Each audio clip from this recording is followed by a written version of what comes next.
What's up, guys? Welcome to Daily Dose of Reddit. This is your host, Zach, and today's subreddit is r/Tales from the Customer. This story's called Reservations Can Be Cancelled Without Notice. Very long, tilde at the bottom. I just found this sub and had this story happen to me yesterday, so that's either a coincidence or someone upstairs wants you all to hear this story. That makes sense. My upstairs neighbors want me to hear everything, and I mean everything.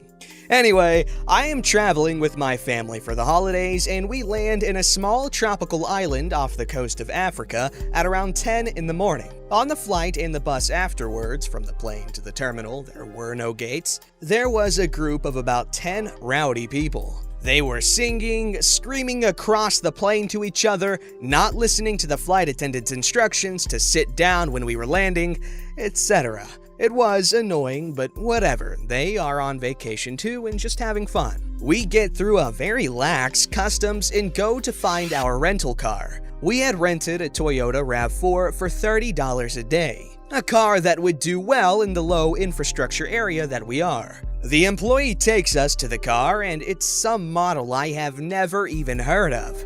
A Toyota IST maybe? This car looks very used. There are scratches and dents all over it. They try to say it's the same car because they are both Toyotas. Classic bait and switch. We fight with them for a while, saying we want the RAV4 like the contract says, but they say the RAV4 cost $40 a day, and also this was the only car they had available. We decide to just take the car and negotiate down to $25 a day. We manage to cram most of our luggage into the trunk and get in. Then I start to suspect that this is someone's personal car that they loaned to the rental company. There are stickers, a business, Chelsea FC, and others all around the car, and inside are heavy fur zebra print covers, full pimp mobile style.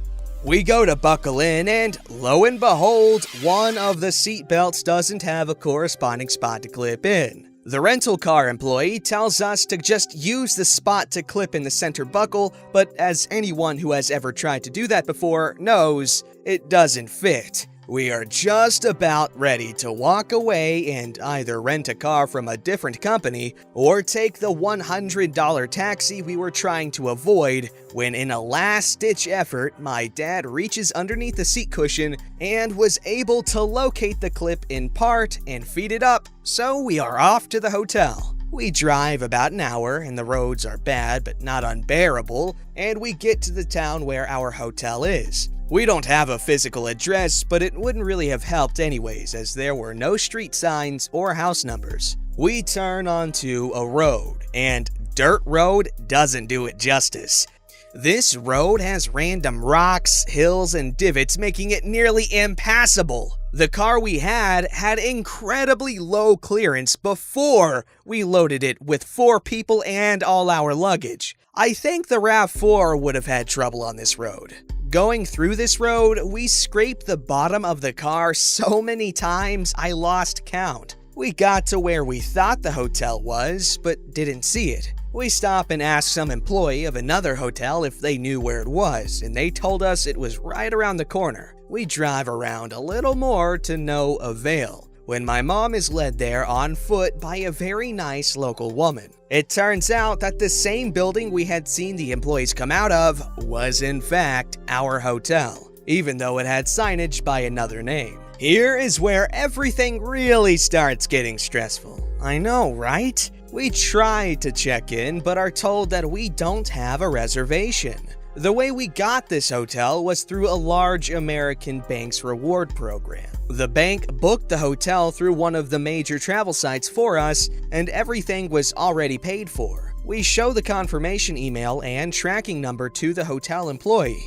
Important to note that we aren't actually in the hotel. We are standing outside and down the block in the middle of the street. The employee looks at the confirmation number and tells us that we don't have a reservation with them, without even checking whatever system they use to see if our number matches. This sets alarm bells off in my head that we may be victims of another scam in the same day. But the booking was done through 2 reputable and familiar companies, so I honestly don't know what to think. The employee calls his boss, and we read out the confirmation number to him and are again told that we don't have a reservation to him and that the hotel is completely full. He also tells us that they haven't used the travel booking site that the bank used in a couple of years, basically meaning that the bank screwed up.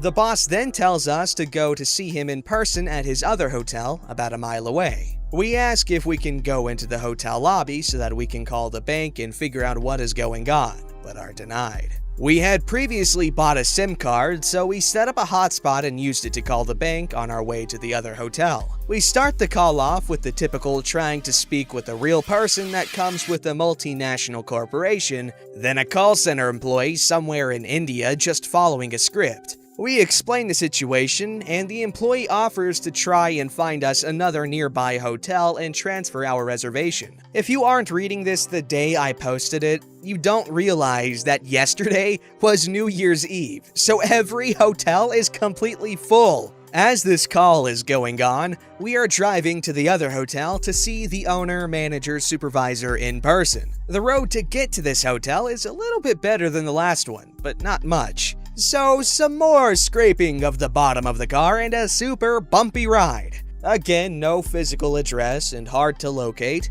but we finally do. This is when we split up. I stay with Mom, who's on the phone with the bank, who are still trying to find a new hotel for us, and my brother and dad go into the other hotel. When they get out of the car, they see that the rear bumper of the car is dangling off. After using some elbow grease, I was able to pop it back into place, but I assumed that it wouldn't hold and we were gonna get charged through the nose. Upon closer inspection, the car was in a previous accident that damaged the bumper. There were extra rivets holding it in place, and the right side was a slightly different color, signifying that it had been repainted. Some time passes of more of the same, the bank trying and failing to find a hotel, when my dad and brother come back and tell us that there is one room at the hotel we were currently parked in front of.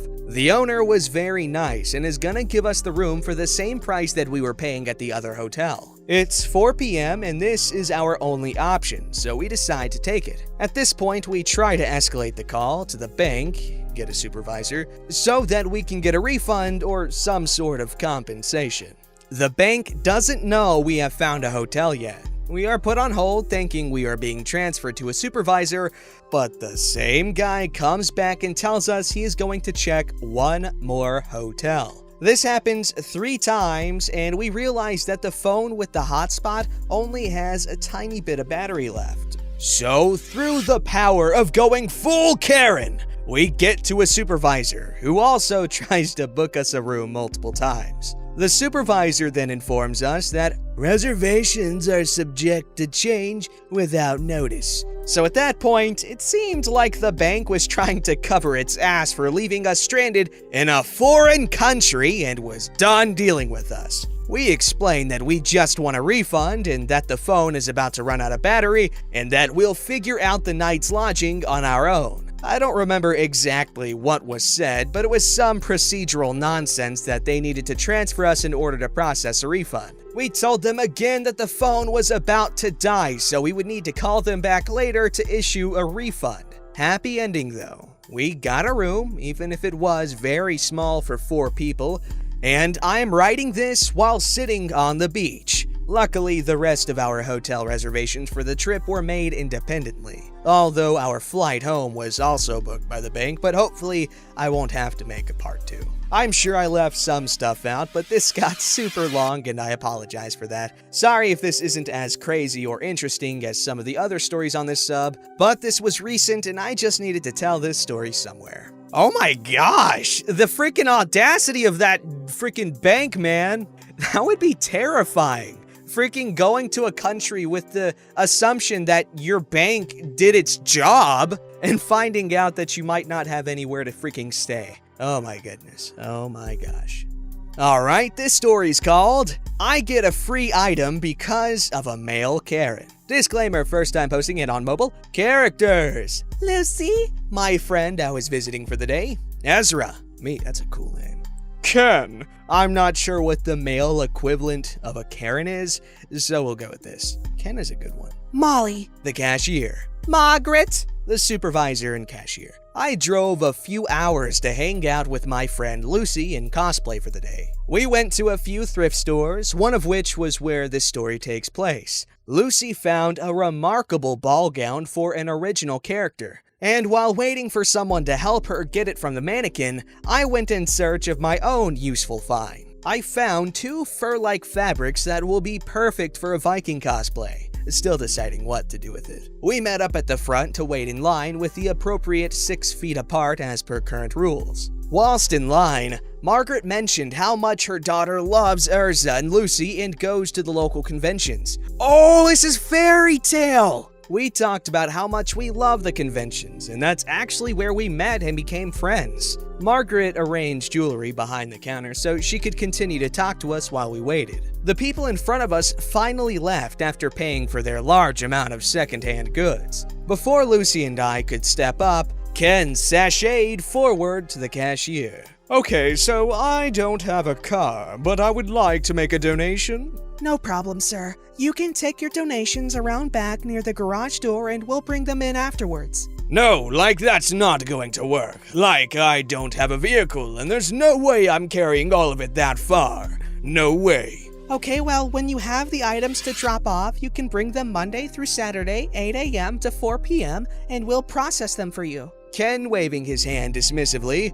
Fine, just forget it. Can I make a monetary donation then? If you're not gonna take my stuff, that'll have to do. You'll need to go to our main office for monetary donations because we can't take them here unless our manager is here. But I'm already here. Fine. When is your manager going to be here? Margaret realized the line hasn't moved and looks over and asks Molly what's going on. Molly started to explain about the donation and double-check their manager's schedule. Ken folds his hands together and pointed them at Margaret. Listen, I want to be heard. This nice lady is helping me. You need to stop talking. I looked at Lucy and gave her the look like, is this really happening? You are being heard. We need to get this line moving. Our manager will be here on Monday. She can help you then. Or you can go down to the main office. Half a dozen more people had joined the line behind Lucy and myself with various amounts of goods.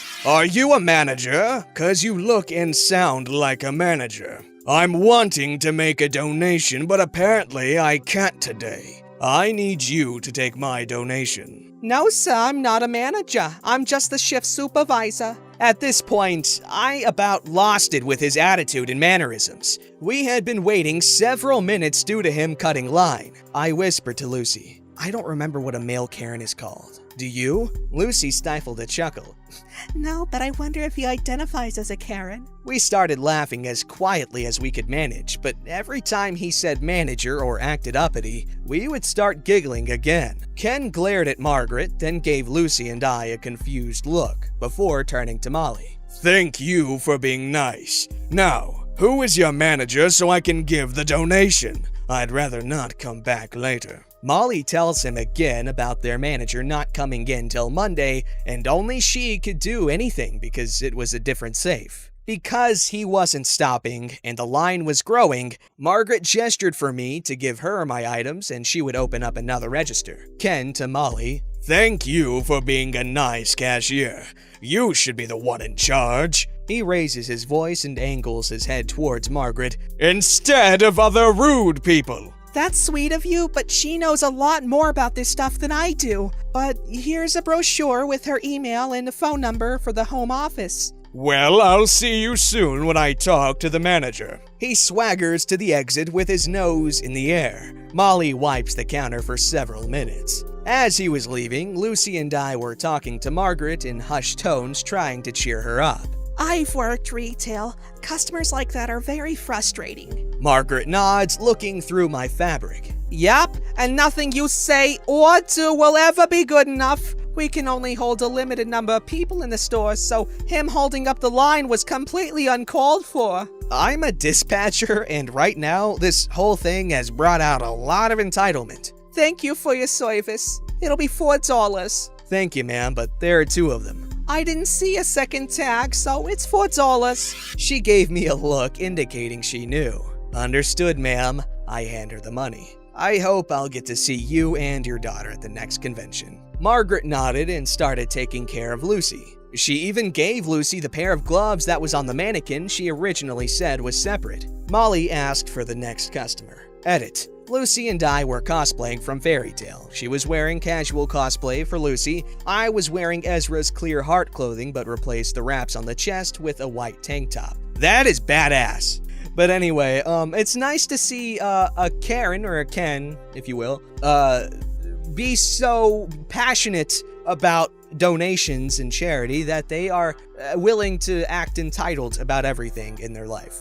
This story's called Mandatory Masks. Sorry if this makes me a Karen, but I was pissed. I just came from the convenience store gas station down the street. They have a sign posted on the doors saying masks are mandatory. A city ordinance, I think. No big deal. Too bad the cashier had his pulled down under his chin. I asked him to put it in place before I got too near the counter. He told me he would when he was done helping me. I said he could help me after he pulled it up. He said he wears it mostly, but sometimes he has to breathe. Asthmatic here, I get that it's tough sometimes, but move to the back away from people to take it off for a breather. I said, if it's mandatory for me to have it on, it's mandatory for him. Told him to put my stuff back and I'd go elsewhere. He thanked me.